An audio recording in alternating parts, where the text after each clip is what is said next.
पारगाव माजी सरपंच गजानन पाटील यांच्या वाढदिवसानिमित्ताने 1992 सालीचे मित्र परिवार एकत्र जमून गजानन पाटील यांचा वाढदिवस साजरा केला जात असतो। तसेच वाढदिवसानिमित्ताने भारतामध्ये एखादा विद्यार्थी घडावा यासाठी 1992 सालीचे परिवाराकडून आर्थिक मदत केली जात असते। यावेळी धुळे येथील झालेल्या लाठी स्टेट लेव्हल चॅम्पियनशिप मध्ये रायगड जिल्ह्यातील 3 विद्यार्थ्यांनी प्रथम तृतीय नंबर काढून बक्षीस पटकावले। तिन्ही विद्यार्थ्यांचा सन्मान गजानन पाटील यांच्या हस्ते करण्यात आले। तसेच माजी सरपंच गजानन पाटील यांच्या वरती शुभेच्छांचा वर्षाव 1992 सालीचे मित्र परिवाराकडून व विविध पक्षाच्या नेत्यांकडून। यावेळी माजी सरपंच गजानन पाटील यांनी सर्वांचे आभार मानले।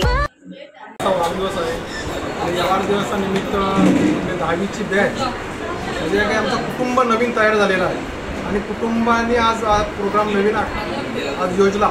त्या योजलेल्या कार्यक्रमाबद्दल मी प्रथमतः सर्व आमच्या बॅचचं खूप खूप धन्यवाद देतो। आज मंडळी आपल्याजवळ जोडली गेली तो आईवडिलांचा आशीर्वाद।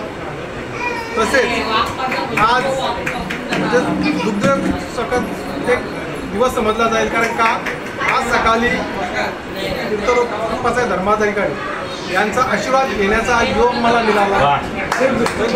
भाग्याचा दिवस आज एकत्र येऊन माझा जो कार्यक्रम साजरा करतात दरवर्षीप्रमाणे आम्ही साजरा करतो आणि साजरा करीत असताना आज आम्ही जो नवीन उपक्रम तयार योजित असतो। कारण का कुणाचा काही मुलं आता समजा आनंद चितेकर आहे हा क्रीडा क्षेत्रात महाराष्ट्र देश पातळीवर आज खेळत आहे आणि तो त्याचा एक मार्गदर्शन म्हणून आज आमची मुलं शाळेत कॉलेजात प्रत्येक ठिकाणी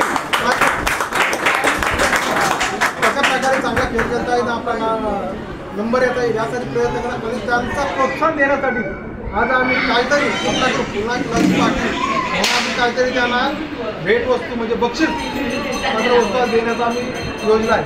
आणि मी स्वतः माझ्या वाढदिवसानिमित्त आपल्याकडून काहीतरी आर्थिक मदत व्हायला पाहिजे म्हणून माझ्या मी पद्धतीने आज त्याला परंतु आज आपल्या मुलीचा पण एक वाढदिवस असतो, नक्की काय सांगाल? योगा या दोघांचा वाढदिवस संकेत असतो। आनंदाची गोष्ट आहे कारण मुलीचा वाढदिवस उद्या आहे, परंतु आज एवढी मंडळी आज इथं येत असताना मुलीला पण आपला एक आनंद सुद्धा साजरा करायला तिचं एक मनधरीने असतो म्हणून आज आपण तिला पण घेऊन आज वाढदिवस मोठ्या पद्धतीने साजरा करण्याचा आपण योजना